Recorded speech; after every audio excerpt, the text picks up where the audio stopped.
শুভ সন্ধ্যা সুপ্রিয় দর্শক শ্রোতা সকলকে শুভেচ্ছা জানিয়ে শুরু করছি বাংলা ভিউ সারাদিনের খবর। স্টুডিও থেকে এই মুহূর্তে সরাসরি যুক্ত হয়েছি আমি শ্রাবণী তালুকদার। এই অনুষ্ঠানের মাধ্যমে আপনাদেরকে জানিয়ে দেওয়ার চেষ্টা করি সারাদিনে ঘটে যাওয়া কিছু গুরুত্বপূর্ণ ঘটনা সংক্ষিপ্ত রূপে। প্রথমেই জানিয়ে দেব বৃহত্তর সিলেট বিভাগের বিভিন্ন খবর। রাশিয়া ইউক্রেন যুদ্ধের কারণে বিশ্বব্যাপী জ্বালানি তেলের মূল্য বৃদ্ধি পেয়েছে। এই প্রেক্ষাপটে সীমিত পরিসরে বিদ্যুৎ উৎপাদন করে দেশব্যাপী লোডশেডিং দেওয়ার সিদ্ধান্ত গ্রহণ করেছে সরকার। এলাকা ভিত্তিক রুটিন করে নির্দিষ্ট সময়ে লোডশেডিং দেওয়ার নির্দেশ দিয়েছেন প্রধানমন্ত্রী শেখ হাসিনা। আজ বুধবার 6 জুলাই চুয়েট ক্যাম্পাসে এক অনুষ্ঠানে এই নির্দেশ দেন তিনি। এ ব্যাপারে সকলের সহযোগিতাও প্রত্যাশা করেন প্রধানমন্ত্রী। এদিকে প্রধানমন্ত্রীর নির্দেশের কয়েক ঘন্টার মধ্যেই সিলেটে বিদ্যুৎ উন্নয়ন বোর্ড বিক্রয় ও বিতরণ বিভাগ 2 এর আওতাধীন এলাকাগুলোতে লোডশেডিংয়ের সময় নির্ধারণ করেছে কর্তৃপক্ষ। তবে এর বাইরেও লোডশেডিং হতে পারে বলে জানিয়েছে তারা। বিক্রয় এবং বিতরণ বিভাগ 2 এর অফিসিয়াল ফেসবুক পেজে দেওয়া চার্ট থেকে জানা যায় সিলেট মহানগরীর শিবগঞ্জ, টিলাগড়, সবুজবাগ, সেনপাড়া, হাতিমবাগ, লামাবাজার, রাজপাড়া এলাকায় বিকাল 4টা থেকে 5:30 পর্যন্ত লোডশেডিং হবে। শাহজালাল উপশহরের block A, B, C, D এবং তেররতন এলাকায় দুপুর 1টা থেকে বেলা 2:30 পর্যন্ত লোডশেডিং হবে। শাহজালাল উপশহরের block H, I, J, E, F, G ও সাদাটিকর এলাকায় রাত 10টা থেকে 11:30 পর্যন্ত লোডশেডিং হবে। যতরপুর, মীরাবাজার, আগপাড়া এবং ঝিরঝিরিপাড়া এলাকায় বেলা 11:30 থেকে দুপুর 1টা পর্যন্ত লোডশেডিং হবে। Hawkers market, Kalighat, Ali Amjad road, Mahajanpatti, Masimpur ও ছড়ারপাড় এলাকায় রাত 10টা থেকে 11টা পর্যন্ত লোডশেডিং হবে। কুমারপাড়া, নায়রপুল, ধোপাদিঘির পাড়, ঝর্ণারপাড় এলাকায় দুপুর 1টা থেকে বেলা 2:30 পর্যন্ত হবে লোডশেডিং। লোডশেডিংয়ের সময় নির্ধারণের বিষয়টি নিশ্চিত করে বিক্রয় বিতরণ বিভাগ 2 এর নির্বাহী প্রকৌশলী শামস ইয়ারেফিন জানিয়েছেন, সরকারের নির্দেশনা অনুযায়ী তারা এলাকা ভিত্তিক প্রাথমিক একটি রুটিন করেছেন। উৎপাদনের বেশি ঘাটতি না হলে তারা চেষ্টা করবেন এই রুটিন ফলো করতে। তবে যদি ঘাটতি বেশি হয় তবে এই সময়ের বাইরেও আরও লোডশেডিং হতে পারে বলে জানিয়েছেন তিনি। চলে যাচ্ছি পরবর্তী সংবাদে। মঙ্গলবার দিনভর নগর জুড়ে তোলপাড়। সিলেট মহানগরীর নান্দনিক ধোপাদিঘির পাড় ওয়াকওয়ে ল্যাম্পপোস্ট খুলে ফেলেছে কারা কর্তৃপক্ষ। এমন শোরগোল এবং আলোচনা সমালোচনা তবে বিষয়টি মিথ্যা বলে দাবি করেছেন সিলেটের ডিআইজি প্রিজন্স মোহাম্মদ কামাল হোসেন এবং সিনিয়র জেল সুপার মঞ্জুর হোসেন, বরং তারা এটিকে গুজব বলে উড়িয়ে দিয়েছেন। সিলেট নগরের প্রাণকেন্দ্রে অবস্থিত ধোপাদিঘি দখলে দূষণে প্রায় হারিয়ে গিয়েছিল। এই দিকে উদ্ধার করে ভারতের আর্থিক সহায়তায় নান্দনিক ওয়াকওয়ে তৈরি করেছে সিলেট সিটি কর্পোরেশন। সম্প্রতি সরকারের 2 মন্ত্রী এবং ভারতীয় হাই কমিশনার এটি উদ্বোধন করেছেন। শুধু হাইওয়ে তৈরিই নয়, দিঘিকে আরও দৃষ্টিনন্দন করতে 2টি চমৎকার ঘাটও তৈরি করা হয়েছে। সার্বিকভাবে পরিত্যক্ত ধোপাদিঘির সৌন্দর্য বর্ধনের পর তা সুবিধার সুধীজনের কাছে ব্যাপক প্রশংসা কুড়িয়েছে। তবে মঙ্গলবার 5 জুলাই হঠাৎ করেই একটি ল্যাম্পপোস্ট খুলে ফেলার অভিযোগ ওঠে কারা কর্তৃপক্ষের বিরুদ্ধে। অভিযোগকারী স্বয়ং মেয়র আরিফুল হক চৌধুরী। দুপুরের দিকে ল্যাম্পপোস্ট খুলে ফেলার খবর জানতে পেরে তিনি ছুটে আসেন ধোপাদিঘিতে। তবে সিলেটের কেন্দ্রীয় কারাগারের ডিআইজি প্রিজন্স মোহাম্মদ কামাল হোসেন জানান, ল্যাম্পপোস্টের বিষয়টি গুজব। এই প্রসঙ্গে সিলেটের জেল সুপার মোহাম্মদ মঞ্জুর হোসেন বলেন, তাদের এত স্টাফ নেই যে ল্যাম্পপোস্ট অপসারণ করবে। পুরো বিষয়টি একটি গুজব। তিনি বলেন, খবর পেয়ে তারা ঘটনাস্থল পরিদর্শন করেছেন এবং তারা ওয়াকওয়ের চারদিকে দেয়াল তৈরি করে দিবেন যাতে কারা কর্তৃপক্ষের এলাকায় কেউ ঢুকতে না পারে। উল্লেখ্য, ধোপাদিঘির পাড় সংলগ্ন কিছু জায়গা কারা কর্তৃপক্ষের আওতাধীন।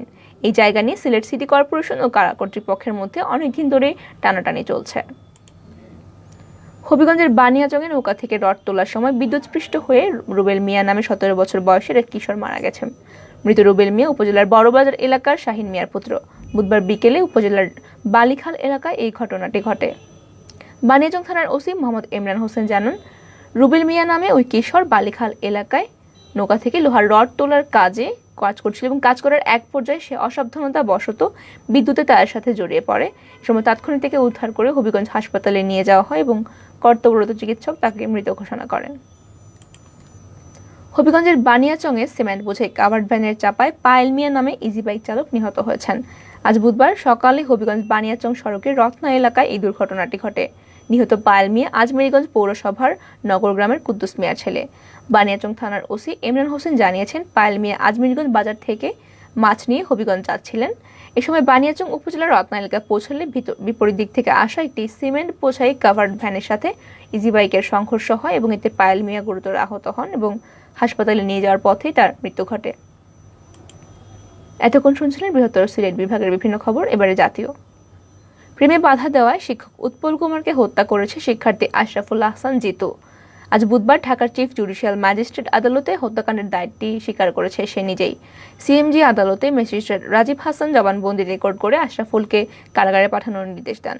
ওই আদালতের অতিরিক্ত পাবলিক প্রসিকিউটর আনোয়ারুল কবির জানান এই তথ্য নিশ্চিত করেছেন এবং তিনি বলেছেন 25 জুন সাভারের আশুলিয়ায় হাজী ইউনুস আলী স্কুল অ্যান্ড কলেজের ছাত্রীদের ক্রিকেট টুর্নামেন্ট চলাকালে শিক্ষক উৎপল কুমার সরকারকে স্টাম্প দিয়ে এলোপাথারিভাবে পিটিয়ে আহত করে আশরাফুল হাসান এবং সে ওই স্কুলের 10ম শ্রেণীর ছাত্র। পরে হাসপাতালে চিকিৎসাধীন অবস্থায় শিক্ষক উৎপল কুমারের মৃত্যু ঘটে। জাতীয় বিশ্ববিদ্যালয়ের অধীনে 2020 সালের অনার্স দ্বিতীয় বর্ষ পরীক্ষার ফলাফল আজ প্রকাশ করা হয়েছে। পাশের হার 92.66%। এই পরীক্ষায় 31টি অনার্স বিষয়ে 850টি কলেজের মোট 4,44,735 জন শিক্ষার্থী অংশগ্রহণ করেছিল। প্রকাশিত ফল অনুযায়ী 2,37,127 জন তৃতীয় বর্ষে প্রমোটেড হয়েছে।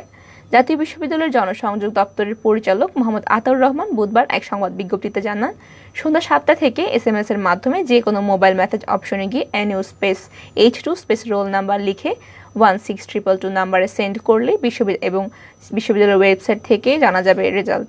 এছাড়াও জাতীয় বিশ্ববিদ্যালয়ের অধীনে 2020 সালের LLB প্রথম বর্ষ পরীক্ষার ফলাফল প্রকাশ করা হয়েছে আজকে এবং এই পরীক্ষায় সারা দেশে মোট 13,297 জন পরীক্ষার্থী অংশগ্রহণ করেছিল। এর মধ্যে উত্তীর্ণ হয়েছে 10,117 জন। পাশের হার 76.3%।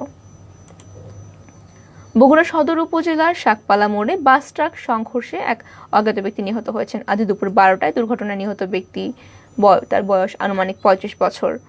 বগুড়ার কৈগাড়ি পুলিশ ফাঁড়ির ইনচার্জ সৈকত হাসান জানান, রংপুর থেকে বরিশালগামী পরিবহন দুপুর 12টার দিকে জেলা শহরের শাকপালা এলাকায় পৌঁছালে নিয়ন্ত্রণ হারিয়ে একটি ট্রাককে ধাক্কা দেয়।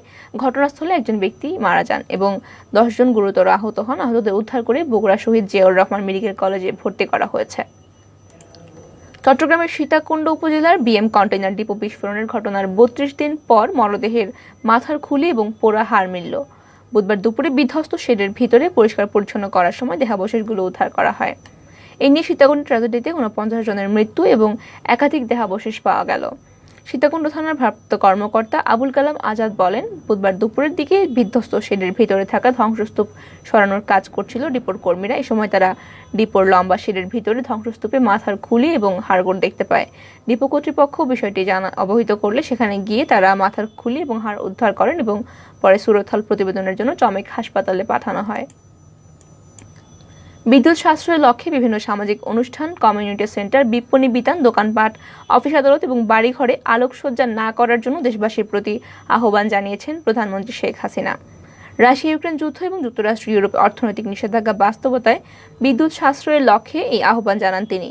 বুধবার প্রধানমন্ত্রীর সহকারী প্রেস সচিব ইমরুল কায়েস এই তথ্যটি জানিয়েছেন। এদিকে সকালে গণভবন থেকে ভিডিও কনফারেন্সে যুক্ত হয়ে চট্টগ্রাম প্রকৌশল ও প্রযুক্তি বিশ্ববিদ্যালয় চুয়েটে IT বিজনেস ইনকিউবেটর উদ্বোধনকালে প্রধানমন্ত্রী এসব কথা বলেন।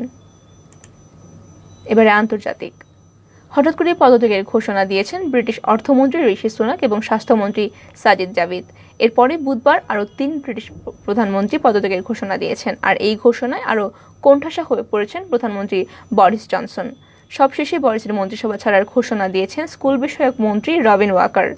এই মন্ত্রী জানিয়েছেন, বরিস জনসনের নেতৃত্বে তিনি আর আস্থা রাখতে পারছেন না। এর আগে পদত্যাগের ঘোষণা দিয়েছিলেন শিশু এবং পরিবার বিষয়ক মন্ত্রী উইল কুইন্স। তার দাবি, এমন সময় পদত্যাগ ছাড়া আর কোনো উপায় নেই। তবে মন্ত্রিসভা পুনর্গঠন করে বরিস শেষ পর্যন্ত গতি টিকিয়ে রাখতে পারবেন কিনা সে নিয়ে সংশয় দেখা দিয়েছে এবং সবশেষে আরও 3 মন্ত্রী পদত্যাগের সেই শঙ্কা আরও তীব্র হয়েছে।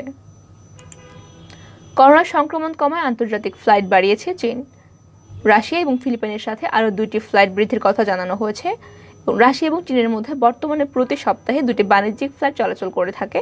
মঙ্গলবার মস্কোতে চীনা দূতাবাসের এক বিবৃতিতে বলা হয়েছে, বর্তমানে 2টি ফ্লাইট বাড়িয়ে দেওয়া 8টি করা হবে ও 6টি অতিরিক্ত ফ্লাইটের মধ্যে আগের রুটগুলি পুনরায় চালু করা হবে এবং এর মধ্যে 3টি মস্কো, বেইজিং এবং শেনজেন এবং চেংডুর মধ্যে নতুন 3টি চালু হবে মস্কো এবং বেইজিং, সাংহাই এবং সেন্ট পিটারবার্গ এবং চেংডু রুটে চালু হবে। এর আগে গত সপ্তাহে দেশটিতে করোনা সংক্রমণ কমে আসায় চীনা দূতাবাস এবং এয়ারলাইন্সগুলির আরও আন্তর্জাতিক রুটে ফ্লাইট পরিচালনার ঘোষণা আসে। সুপ্রিয় দর্শক শ্রোতা, আপনারা এতক্ষণ শুনছিলেন সারাদিনের বিভিন্ন খবর। শেষ করার আগে জানিয়ে দেব সারা দেশের করোনা ভাইরাস পরিস্থিতি। দেশে গত 24 ঘন্টায় করোনা ভাইরাসে 4 জনের মৃত্যু ঘটেছে। এই নিয়ে মোট মৃত্যুর সংখ্যা দাঁড়ালো 29,185। একই সঙ্গে 1,000 788 জনের করোনা শনাক্ত হয়েছে আজ, এবং এই নিয়ে মোট আক্রান্ত রোগীর সংখ্যা 19,84,700 জন। বুধবার স্বাস্থ্য অধিদপ্তর থেকে পাঠানো করোনা বিষয়ক নিয়মিত বিজ্ঞপ্তিতে বলা হয়, 24 ঘন্টায় করোনা থেকে সুস্থ হয়েছেন 526 জন। এ পর্যন্ত সুস্থ হয়েছেন মোট 19,09,799 জন। এছাড়াও 24 ঘন্টায় 10,175টি নমুনা সংগ্রহ করা হয়। পরীক্ষা করা হয় 10,233টি নমুনা। পরীক্ষার বিপরীতে শনাক্তের হার 16.89%। মহামারীর শুরু থেকে এই পর্যন্ত মোট শনাক্তের হার 13.77%। সুপ্রিয় দর্শক শ্রোতা, এতক্ষণ শুনছিলেন সারাদিনের বিভিন্ন খবর। সঙ্গে থাকার জন্য সকলকে অসংখ্য ধন্যবাদ।